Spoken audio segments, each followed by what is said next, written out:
kasih dan thank you semuanya. Dan sekali lagi ya, sangat luar biasa untuk bisa bergabung di dalam komunitas BMC New York. Dan selama ini saya selalu diberkati oleh Zoom session bersama dengan kalian. Nah, saya juga terima kasih sekali lagi kepada Pastor Yongki dan saya antusias untuk bisa bertemu dengan beliau secara onsite minggu depan. Karena selama ini hanya bisa bertemu dengan beliau secara online. Jadi sangat luar biasa sekali. So, Pastor Yongki, see you in Singapore next week. Puji Tuhan. Nah, saudara, saya juga hari ini saya mau share screen dulu ya. Dan ini puji Tuhan. Oke, saudara bisa melihat ya gambaran dan juga saya punya slide yang ada di sini ya, puji Tuhan. Nah, saudara, hari ini saya ingin membagikan saudara satu topik mengenai persembahan kita kepada Tuhan. Nah, saya rasa saudara di New York, kita semuanya dan kalian juga sudah mulai memasuki musim fall, musim gugur. Dan kalau misalnya sudah memasuki musim gugur, itu artinya kita semakin dekat dengan Thanksgiving dan juga of course musim Natal. Nah, saudara, di musim akhir tahun ini, kita selalu merayakannya dengan saling membeli kado untuk memberi dan juga menghargai, saudara, hubungan antara kita sesama. Dan saudara, kenapa saudara kita ini diajarkan untuk mau memberi? Kenapa saudara Tuhan pun juga ingin kita untuk mau memberi? Karena saudara, kita saat memberi, kita belajar untuk lebih lagi mengasihi. Siapa setuju bisa berkata amin, saudara? You know, we always say, ya, you can give without loving, but you can never love without giving. Jadi saudara, saat kita saudara memberi, kita lebih lagi menjadi serupa seperti Kristus. Yaitu saudara, Tuhan kita adalah Tuhan yang sangat mengasihi.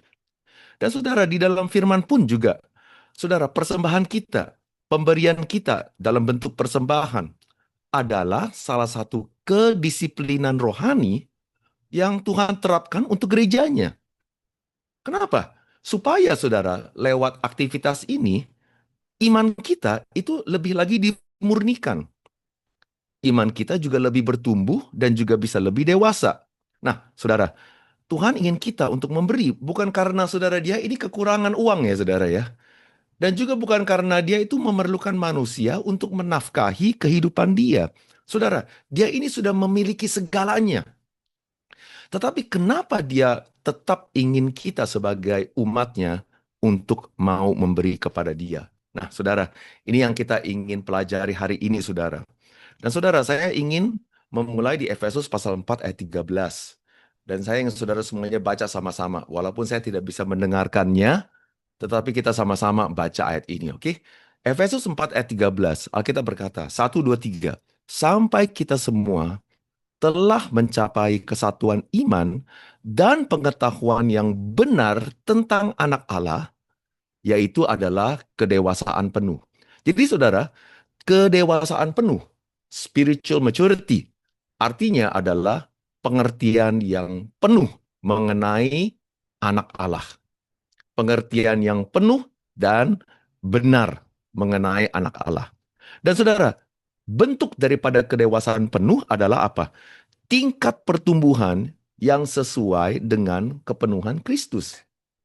Artinya saudara, spiritual maturity equals to Christ-likeness. Ya, saat kita saudara menjadi lebih dewasa imannya, kita menjadi seperti Kristus. Nah, saudara, Tuhan ingin kita memberi supaya saudara lewat kegiatan kerohanian ini kita bisa menjadi lebih serupa Kristus. Karena saudara, Kristus atau Tuhan sifatnya adalah memberi.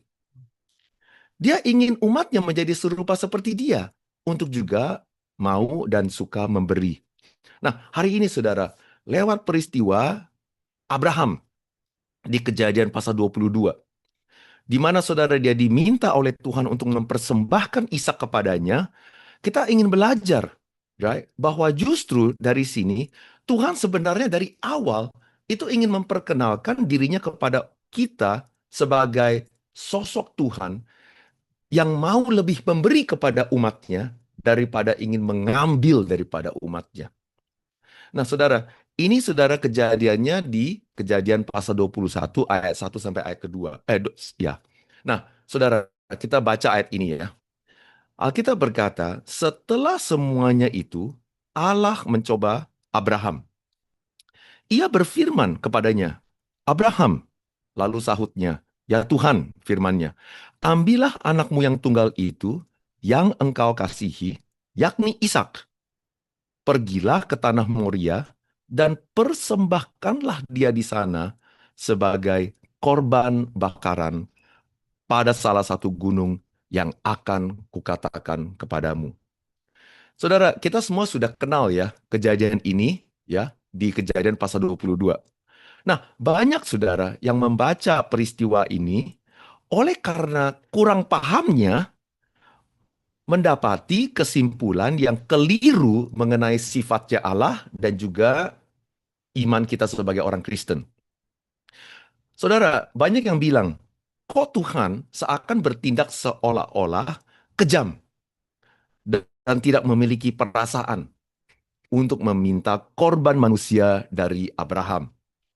Nah, saudara, speaking of korban manusia, human sacrifice, pernah nggak saudara, saudara mendengar keluhan ini dari teman-teman saudara yang anti Kristus? Mereka bilang begini kan ya, kalau misalnya Tuhan kalian adalah Tuhan yang mengasihi, kenapa dia meminta korban manusia? Pernah nggak ngomong begitu ya? Nah, satu lagi saudara, mereka selalu mengeluh, Tuhan kok seakan menekan dan selalu ingin menyusahkan, membebani manusia dengan cara meminta daripada dia persembahan-persembahan yang berlebihan, persembahan-persembahan yang membebani manusia. Nah, saudara, siapa setuju? Semuanya ini kita semua pernah dengar keluhan-keluhan seperti ini, saudara. Ya, kenapa? Karena saudara, mereka memiliki kepahaman yang keliru. Nah, tetapi hari ini, saat kita mempelajari ayat ini, saudara, kita akan lebih lagi paham akan sifat Tuhan yang sebenarnya, saudara, ingin memberi kepada kita, memberkati kita, daripada ingin mengambil dari kita atau merugikan kita. Amin. Nah, saudara, kita mulai. Oke, right? Pelajaran pertama yang kita harus dapati, saudara. Dari peristiwa di sini, saudara harus jelas, Tuhan tidak pernah memaksa, melainkan dia ini sedang mengundang kita untuk mau berkorban supaya iman kita didewasakan dan kasih kita lebih dalam terhadap dia. Ingat ya saudara ya, this is not a pressure, this is an invitation. Jadi ini bukanlah sebuah hal yang Tuhan lakukan untuk memaksa, untuk menekan. Tetapi ini adalah hal di mana dia memakai peristiwa ini untuk mengundang manusia, mengundang Abraham untuk lebih lagi dewasa dan imannya lebih lagi murni kepada dia. Nah, saudara, kenapa saudara saya bilang bahwa ini adalah sebuah undangan, bukan sebuah paksaan? Karena saudara kita perhatikan kalimat di sini, Kejadian pasal 22 ayat 1-2, kalimat pertamanya, Alkitab berkata, setelah semuanya itu, Allah mencoba Abraham. Kenapa saudara? Setelah semuanya itu. Karena saudara, sampai di titik saat ini, Abraham itu sudah berhasil meraih janji-janji Tuhan. Dan yang paling terutama adalah janji kepada dia untuk memiliki seorang anak, Ishak. Dan sampai daripada titik di sini, Abraham sudah meraih segalanya dari Tuhan. Dan sudah mencapai titik stabil dan titik yang sangat nyaman kehidupannya. Nah, saudara, disinilah saudara, Tuhan ingin kita semuanya untuk apa? Jangan terlalu tinggal di dalam zona nyaman kita. Siapa setuju saudara, saat kita terlalu nyaman kehidupannya, sering kenyamanan tersebut adalah batu sandungan yang akan menghalangi kemajuan kita di dalam Tuhan. Nah, saudara, lebih lagi saudara, di sini Tuhan menguji Abraham bukan karena ia ingin mengusik kehidupannya, tetapi justru ingin membawa dia untuk naik kelas. Supaya saudara dia ini menjadi lebih dewasa dan layak untuk mendapati berkat daripada Tuhan yang lebih luas dan lebih besar lagi. Saudara, siapa setuju bahwa Tuhan kita adalah Tuhan yang selalu ingin membawa kita lebih lagi dekat kepadanya dan diberkati lebih lagi. Nah, itu sebabnya supaya Abraham bisa naik kelas imannya, ia harus didorong untuk keluar dari zona nyaman dia. Saudara, sama juga dengan kita ya, saudara ya.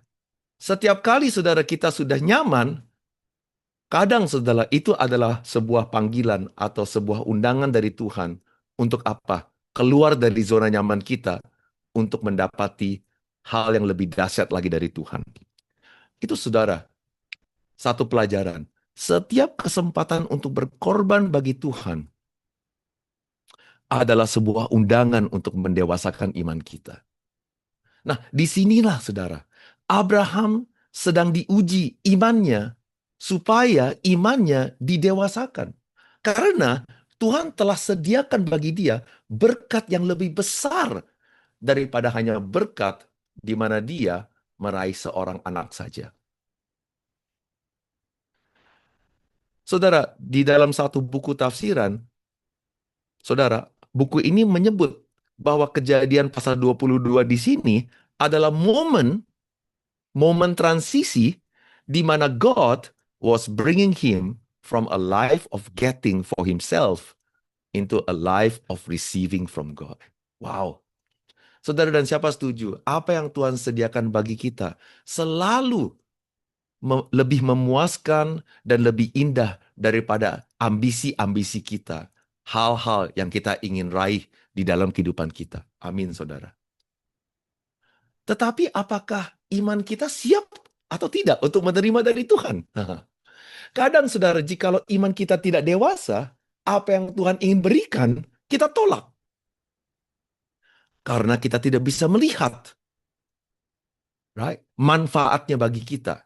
Karena, saudara, pandangan kita masih sempit untuk hanya melihat bagi kenyamanan diri kita sendiri. Nah, itu yang kita harus pelajari. Nah, saudara, satu lagi, saudara. Kita lihat Kejadian pasal 20 ayat 1 sampai ayat 2. Cara Tuhan meminta dari Abraham, kita lihat, saudara. Saudara, setelah dia berkata kepada Tuhan, dia bilang begini, firman-Nya, ambillah anakmu yang tunggal itu, yang engkau kasihi, yakni Ishak. Saudara, saat kita sering baca ayat ini, di dalam gambaran kita, nada daripada Tuhan meminta dari Abraham, nadanya adalah apa? Nadanya keras, nadanya dingin, nadanya memaksa. Nadanya itu tidak memiliki perasaan, ya kan? Jadi saudara, pikiran kita waktu Tuhan meminta dari Abraham, bunyinya, nadanya adalah begini, Abraham, kasih gua anak lu. Ambil anakmu, ya, anakmu yang tunggal, kasih kepada saya. Saya mau anak itu. Nah, itu adalah gambaran kita saat kita tidak mengenal sifatnya Allah. Tetapi saudara, jikalau kita simak lebih dalam lagi, saudara, kalimat ini saja, kita bisa melihat sikap dan nada di mana Tuhan memakai untuk meminta Abraham atau mengundang Abraham untuk apa? Untuk berkorban kepada dia. Nah, kita lihat, saudara. Yang pertama, dia bilang begini, ambillah anakmu yang tunggal itu. Saudara, tahu nggak? Kalimat ini sama dengan kalimat yang dipakai Yohanes untuk menunjukkan kasih Allah kepada manusia di Yohanes pasal 3 ayat 16. For God so loved the world that he gave his one and only begotten son. Jadi saudara, kalimatnya itu sama. Dan saudara, ini menunjukkan kepada kita bahwa Tuhan itu tidak meminta kita untuk berkorban, di mana dia sendiri tidak mau atau tidak mampu melakukannya. He's not asking you to do something that he doesn't want to do himself. Justru sebaliknya, saudara. Di balik semuanya ini, sebetulnya ia sudah terlebih dahulu, sudah memiliki rencana dan niat untuk berkorban bagi manusia sebelum ia meminta Abraham untuk memperagakan niat dia ini lewat peristiwa di Kejadian pasal 22. So God is not someone who force you to do something di mana dia sendiri tidak mau melakukannya. Dia malahan menjadi teladan dan contoh bagi kita semuanya untuk bagaimana caranya memberi kepada Tuhan. Itu yang pertama, saudara. Nah, saudara, yang kedua, perhatikan, saudara, deskripsi yang dia pakai. Dia bilang begini, ambillah anakmu yang tunggal, yang engkau kasihi.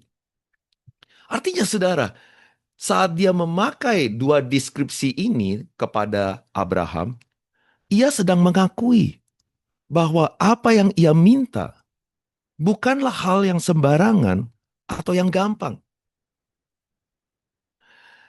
Ia, saudara, justru, saudara, memberitahu kepada Abraham bagaimana, saudara, ia ini mengerti dan merasakan pergumulan Abraham yang sangat berat. Jadi, saudara, waktu dia ngomong begini, saudara, Abraham, saya meminta kepada kamu, dari kamu, anakmu yang engkau paling kasihi, anakmu yang tunggal. Saudara, dia ini, saudara, sedang berkata kepada Abraham, Abraham, saya mengerti betapa berharganya Ishak ini untuk kamu. Betapa, saudara, betapa anak ini, kamu itu sudah susah payah mendapatinya. Dan saya tahu betapa berharganya anak ini bagi kehidupan kamu. Dan saudara, saat Tuhan menghargai atau validate our feelings, itu artinya apa? Dia bukan sedang memaksa, tetapi dia sedang mengundang Abraham untuk apa? Abraham, ayo, saya mengerti. Oleh sebab itu, ayo, percayalah saya. Trust me. Right? Trust me. Dan saudara, yang lebih indah lagi ya, jikalau kita pelajari, saudara, kalimat di sini adalah yang terakhir. Saat dia bilang begini, ambillah anakmu. Tahu nggak, saudara? Kata ambillah ini dalam bahasa Ibraninya adalah now. Now, N-A-W. Yang memiliki artinya apa, saudara? Memiliki arti please. Please, monggo. Oke, right? Nah, jadi saudara, waktu Tuhan berkata kepada Abraham, ambillah anakmu yang tunggal itu. Saudara, bunyinya adalah, Abraham, I pray now, please, give me your only child, whom you love, Isaac. Atau dalam bahasa Indonesianya ya, Abraham, tolong ya, right? Tolong ya. Atau dalam bahasa Koreanya, Abraham, cepai, cepai. Ya. Right? Atau dalam bahasa bahasa Hokkien, nah, kalau kita orang Medan ya, Abraham, paise ho. Right? Paise. Ya. Abraham, please, tolong ya, ambil anakmu yang tunggal itu. Jadi saudara, jikalau kita pelajari kalimat yang Tuhan pakai untuk peristiwa di Kejadian pasal 22 di sini, kita memiliki satu pengertian yang benar, yaitu apa? Cara Tuhan meminta, nadanya sebenarnya itu sopan dan lembut. Bukan memaksa, juga bukan dingin, dan juga tidak memiliki perasaan apapun. Tidak, saudara. Melainkan, saudara, dia sedang mengundang Abraham untuk, saudara, berpartisipasi di dalam prosesnya untuk didewasakan. Dia tidak memaksa Abraham. tetapi dia sedang mengundang Abraham. Dan oleh sebab itu, saudara, kita harus sadar, yaitu apa? Tuhan, saat dia meminta kita untuk berkorban bagi diri dia tidak memaksa, tetapi dia sedang mengundang. Karena dia tahu betapa susahnya kita jikalau kita harus berkorban kepada dia hal yang kita paling kasihi. Tapi dari semuanya itu dia sedang mengundang kita untuk apa? Untuk mau percaya. Karena di balik semuanya ini, dia ingin mendewasakan iman kita. Dia ingin memberi yang terbaik bagi kehidupan kita semuanya. Haleluya. Puji Tuhan. Amin. Nah, saudara, yang terakhir yang saya ingin bahas adalah apa? Tuduhan kita tentang Tuhan. Yaitu, mereka selalu menuduh Tuhan. Jikalau Tuhan kita adalah Tuhan yang mengasihi, kenapa dia meminta korban manusia sebagai persembahan dari Abraham? Ya kan? Nah, ini yang kita harus pelajari. Dan saudara, yang kedua yang kita harus paham adalah apa? This was not just a mere request for an offering or a sacrifice, but it was a direct challenge to the cultural understanding about Yahweh as God. Jadi saudara, saat Tuhan memakai saudara peristiwa di sini, yaitu khususnya meminta Abraham untuk mempersembahkan korban manusia kepada dia, kenyataannya dia sedang memakai saudara demonstrasi ini untuk apa? Untuk menentang budaya penyembahan saat itu. Nah, saudara, budaya penyembahan di era Abraham adalah budaya the Near Ancient East culture.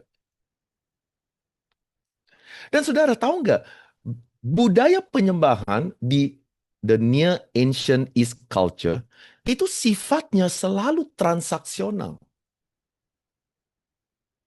Atau yang dikenal sebagai the Great Symbiosis. Saudara bisa Google deh, ya, kata ini, kalimat ini, the Great Symbiosis. Ya, yaitu apa saudara? Nah, the Great Symbiosis yang sifatnya transaksional adalah sebuah pengertian di mana saudara, sosok dewa di era tersebut itu menciptakan manusia sebagai budak yang harus melayani para dewa supaya saudara para dewa berkenan untuk memberikan imbalan kepada manusia. Imbalannya dalam bentuk berkat, kemakmuran, perlindungan, dan saudara, oleh sebab itu, manusia itu harus bekerja untuk apa? Mempersembahkan kepada dewa-dewa makanan, minuman, ya. Supaya apa? Saat dewa tersebut menerima persembahan, mereka berkenan untuk apa? Untuk mengimbali kepada manusia hal-hal yang mereka pinta daripada mereka.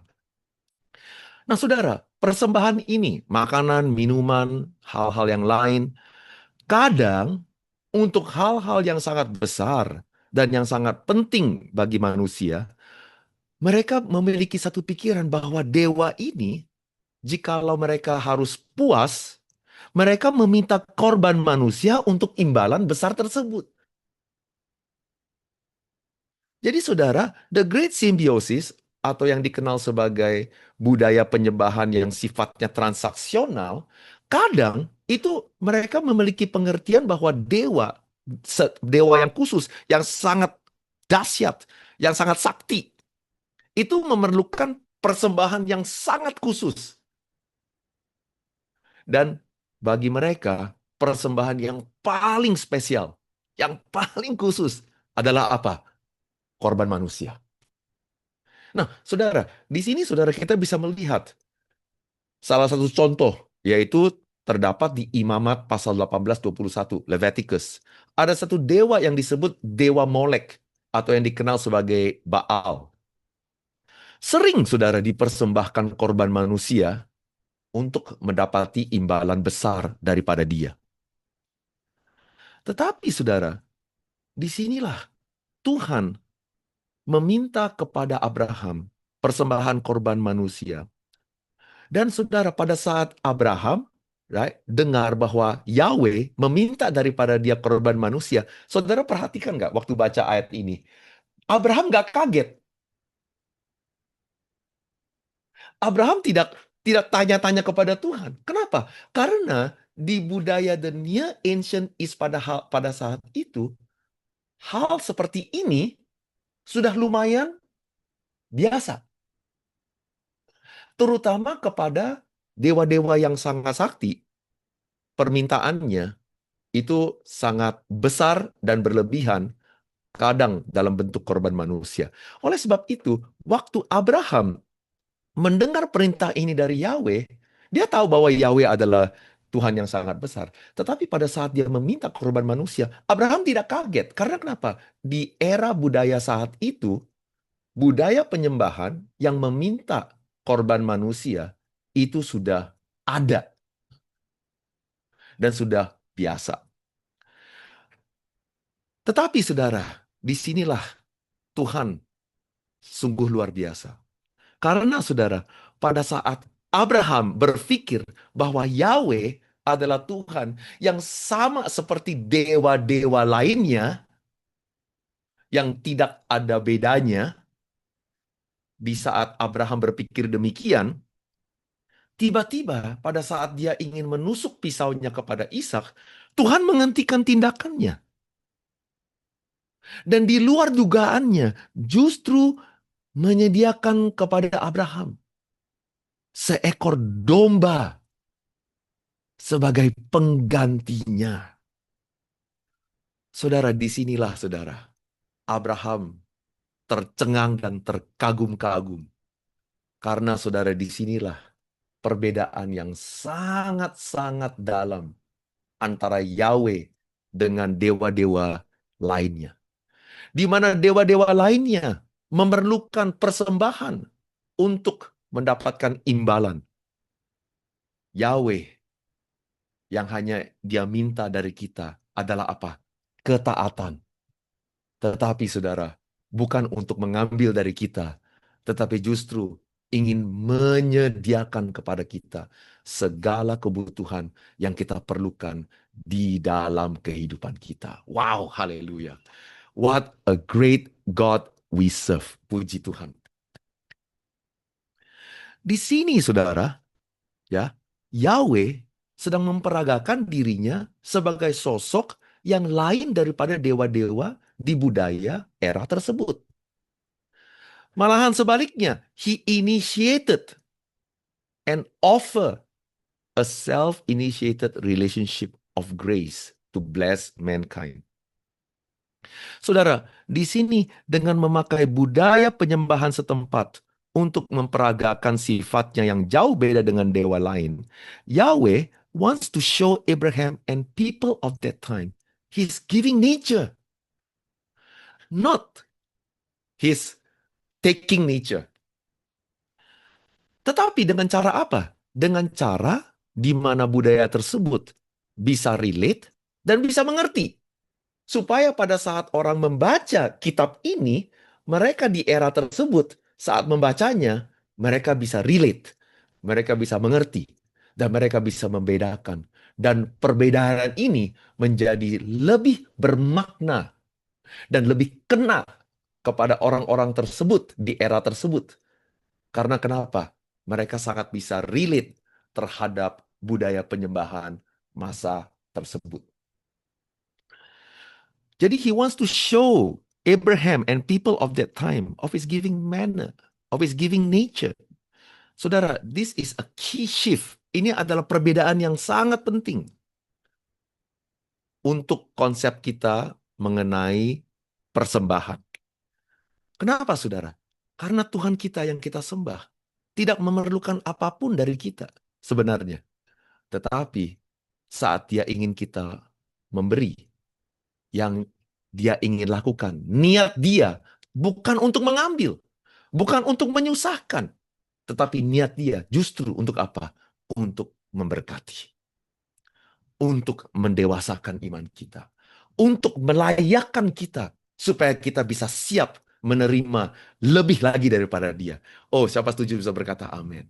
Saudara, siapa setuju? Kalau misalnya kita minta lebih lagi daripada Tuhan, yang Tuhan inginkan adalah bukannya apakah dia mau atau tidak. Yang dia inginkan adalah apa? Pertanyaan dia, kamu siap atau tidak? Banyak orang yang dulunya belum kaya dan tiba-tiba menjadi kaya, apa saudara? Karakternya tidak sebanding dengan kekayaannya, dengan hartanya. Dan oleh sebab itu, jikalau karakternya tidak sebanding dengan hartanya, akhirnya orangnya jadi gila, lupa daratan, foya-foya, right? Mereka akan apa?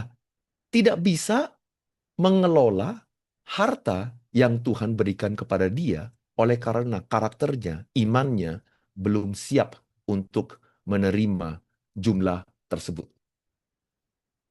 Itu sebabnya dengan cara ini Tuhan ingin apa? Mempersiapkan Abraham supaya dia ingin, saudara, bisa dan layak menerima lebih lagi daripada Tuhan. Itu sebabnya setelah saudara peristiwa ini, apa yang terjadi? Saudara, Kejadian pasal 22:14. Yang pertama, Abraham menamai tempat itu sebagai Tuhan menyediakan, Jehovah Jireh.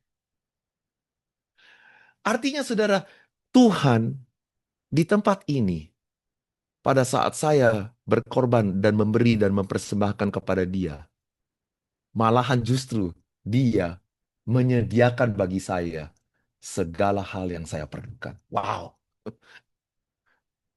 Jehovah Jireh. Sebab sampai sekarang dikatakan orang, di atas gunung Tuhan akan disediakan. Itu yang namanya Jehovah Jireh. Tetapi lebih daripada itu, oleh karena Abraham taat akan Tuhan, Tuhan akhirnya berkata demikian. Dia berkata, Abraham, kamu lulus ujiannya. Dan dia berkata demikian, saudara. Saudara, Abraham bukan hanya lulus ujian imannya, tetapi ia sekarang mengenal Allah sebagai sosok yang beda dari dewa-dewa lainnya. Yaitu apa? Sifatnya yang tidak mau mengambil dari manusia, melainkan mau memberi dan menyediakan segalanya bagi dia. Jehovah Jireh. Dan satu hal lagi yang kita bisa pelajari dari ketaatan Abraham. Setelah dia memberi, justru Tuhan memberi lebih lagi untuk dia. Itu sebabnya we always say, you can never outgive God. Nah, saudara, apa yang terjadi pada Abraham? Kita lihat bagaimana Tuhan benar-benar menepati janjinya untuk apa? Untuk memberkati dia lebih lagi. Kita lihat, saudara, untuk kedua kalinya berserulah malaikat Tuhan dari langit kepada Abraham, katanya, aku bersumpah demi diriku sendiri, demikianlah firman Tuhan. Karena engkau telah berbuat demikian, engkau tidak segan-segan untuk menyerahkan anakmu yang tunggal kepadaku, maka aku akan memberkati engkau berlimpah-limpah dan membuat keturunanmu sangat banyak seperti bintang di langit, seperti pasir di tepi laut, dan keturunanmu itu akan menduduki kota-kota musuhnya. Oleh keturunanmu lah semua bangsa di bumi akan mendapat berkat karena engkau mendengarkan firman-Ku. Saudara, di sini saudara kita bisa melihat karena saudara, saat Abraham taat akan Tuhan, janji yang Tuhan berikan kepadanya di Kejadian 17, ya, itu adalah janji Tuhan pertama kali diberikan kepada Abraham. Dia memakai janji yang pertama itu dan dia apa? Expand dan dia tambahkan janji itu. Jadi janji yang pertama yang dia berikan di Kejadian pasal 17, di Kejadian 22 ini dia tambahkan. Dan apa yang dia tambahkan? Ada dua hal yang dia tambahkan dari janji awal yang dia berikan kepada Abraham di Kejadian pasal 17. Dia menambahkan dua hal. Yang pertama adalah apa? Kali ini dia berkata, aku bersumpah demi diriku sendiri. Jadi saudara, dia berkata kepada Abraham, janji ini bukan hanya sekedar janji, tapi janji ini adalah apa? Adalah saya sendiri yang akan memastikan kamu ini akan mendapati janji tersebut. Dan bukan hanya saudara untuk Abraham, tapi untuk generasi seterusnya. Untuk semua mereka yang keturunan Abraham, termasuk kita, keturunan Abraham secara rohani. Haleluya. Aku bersumpah demi diriku sendiri. Jadi tidak ada orang yang akan mampu menghilangkan janji ini. Haleluya. Makanya kita selalu bilang, if God is for us, who can be against us? Amin. Nah, yang kedua, saudara, lebih daripada janji pertama yang Tuhan berikan kepada Abraham, di mana keturunannya akan berlimpah-limpah dalam jumlah seperti bintang di langit dan seperti pasir di laut. Dari janji ini Tuhan tambahkan yang kedua, yaitu apa? Bukan hanya jumlahnya besar, tapi keturunanmu itu akan menduduki kota-kota musuh. Jadi bukan hanya keturunan Abraham akan menjadi besar jumlahnya, tetapi dampak dan kekuatannya akan melebihi dan menguasai kota-kota musuhnya. Wow, luar biasa. Itu sebabnya, saudara, you can never outgive God. Itu sebabnya Tuhan mengundang Abraham. Untuk apa? Untuk berkorban anaknya yang tunggal itu kepada dia. Bukan untuk mengambil dari dia, tetapi supaya Abraham tidak terikat dengan anaknya Ishak saja dan lupa akan sumber daripada berkat semuanya, yaitu Tuhan. Itu sebabnya, tahu nggak, saudara, peristiwa ini ya di Kejadian pasal 22 juga disebut dalam bahasa Inggris the binding of Isaac, the binding. Jadi ikatan Ishak. Jadi saudara, di sini saudara, Tuhan ingin Abraham untuk apa? Untuk jangan terlalu terikat dengan berkat, dengan benda, dengan harta. Karena jikalau kita terlalu terikat, kita tidak akan mampu untuk bisa menerima dari Tuhan hal yang lebih besar dan dahsyat lagi. Karena kita sudah terikat dengan dia. The binding, itu sebabnya saudara, the binding. Ya. Nah, dan saudara, kalau kita orang Indonesia, kita merayakan peristiwa ini setiap, apa saudara, liburan Idul Adha. Ya, akhirnya, setiap kali saudara di Indonesia, kita merayakan hari libur Idul Adha, tahu nggak saudara, di balik daripada hari libur ini adalah peristiwa Abraham. Ya, dan Ishak. Di mana saudara kita diingatkan, Abraham, sebelum saya memberikan kepada kamu bangsa-bangsa, sebelum saya memberikan kamu kuasa di atas bangsa-bangsa, saya harus terlebih dahulu pastikan kamu ini siap dan layak untuk apa? Mengelola berkat dan kuasa ini. Dan itu sebabnya saudara, Tuhan mengundang Abraham untuk apa? Untuk jangan terlalu terikat dengan berkat, tetapi mau rela selalu bersandar kepada Tuhan. Dan disitulah Tuhan akan lebih lagi mempercayai kepada kita berkatnya yang lebih besar dan dahsyat di dalam kehidupan kita. Haleluya. Saudara, kadang saudara, God may call us to a place on the altar untuk memberikan something that we hold most dear. Seperti halnya keuangan kita, waktu kita, karir kita, mimpi-mimpi kita, kenyamanan kita, perasaan aman kita, hubungan-hubungan yang kita pegang sebagai ikatan untuk perasaan aman. Janji-janji Tuhan. Saudara, hal ini semuanya baik. Tetapi siapa setuju? Hal yang baik, jikalau kita terlalu, saudara, tercontel, right? Dengan hal-hal tersebut, itu bukannya menjadi baik lagi, tetapi menjadi ikatan. Dan saudara, jikalau kita terlalu terikat dengan hal-hal atau harta benda atau kenyamanan, apa yang akan terjadi, saudara? Hal yang baik justru ujung-ujungnya akan merugikan kita. Merugikannya dengan cara di mana kita tidak bisa maju, kita tidak bisa menerima hal yang lebih indah yang Tuhan telah sediakan bagi diri kita. Tetapi di saat Tuhan mengundang kita untuk kadang memberi yang terbaik, untuk berkorban hal-hal ini kepada Tuhan, saudara, selalu dia bukan ingin mengambil dari kita, tetapi dia ingin justru dari hal tersebut untuk memberi yang lebih lagi kepada kita. Oh, haleluya. Saudara BMC New York, hari ini saudara kita diingatkan untuk jangan saudara terlalu terikat dengan harta benda atau janji-janji Tuhan yang sudah saudara raih. Ya, hal semuanya ini adalah hal yang baik. Tetapi jika hal yang baik terlalu saudara kita pegang erat sampai-sampai saudara tidak bisa melepaskannya, itu akan bisa berubah menjadi ikatan yang ujung-ujungnya akan merugikan kita.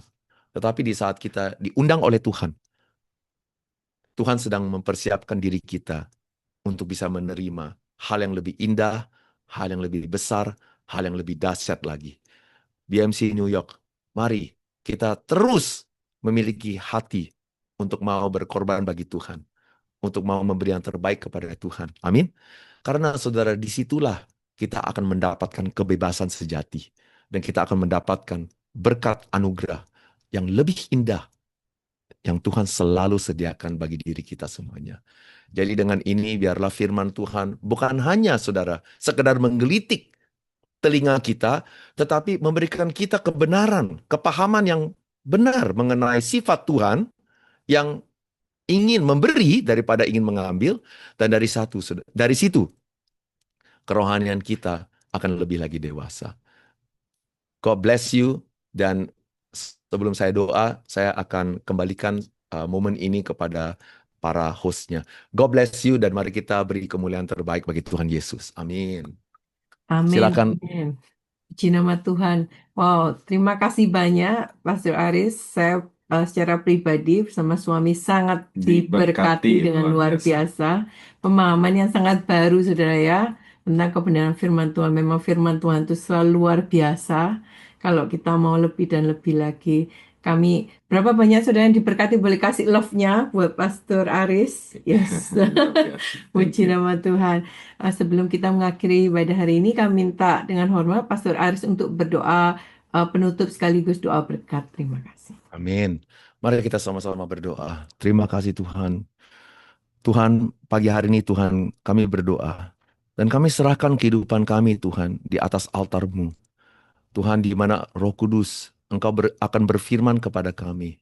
Area-area kehidupan kami. Hal-hal Tuhan, yang barangkali Tuhan selama ini telah menjadi ikatan di dalam kehidupan kami. Dan Tuhan, pada saat kami terlalu terikat dengan benda atau hal tersebut, kadang Tuhan kami kehilangan sukacita. Kami kehilangan damai sejahtera. Kami gampang gusar. Kami gampang Tuhan gelisah. Kami gampang Tuhan untuk menjadi kecewa. Oleh sebab itu hari ini Tuhan, Engkau patahkan semua ikatan-ikatan tersebut. Di atas altar-Mu Tuhan kami berikan kepada Engkau. Tuhan, kami berikan masa depan kami kepada Engkau. Kami berikan Tuhan kecemasan kami, keuangan kami Tuhan, kondisi negara kami, di mana Tuhan sering membuat kami gelisah dan cemas. Kami serahkan semuanya ini kepada Engkau. Dan Tuhan, kami taruh semua Tuhan, perasaan aman kami, iman kami kepada Engkau dalam nama Tuhan Yesus. Dan saat ini biarlah hadirat-Mu datang, dinyatakan di semua ruangan-ruangan yang kami sedang hadir. Dalam nama Tuhan Yesus, biarlah damai sukacita Tuhan menyertai kita semuanya. So BMC New York, may the grace of the Lord Jesus Christ, the love of our Heavenly Father, who never fails us, and the communion of the Holy Spirit, who is always with us, be upon each and every one of you until Jesus Christ comes back the second time again. Kami berdoa dan kami menerima Tuhan berkat-Mu di dalam nama Tuhan Yesus. Semua yang percaya mengatakan, amin.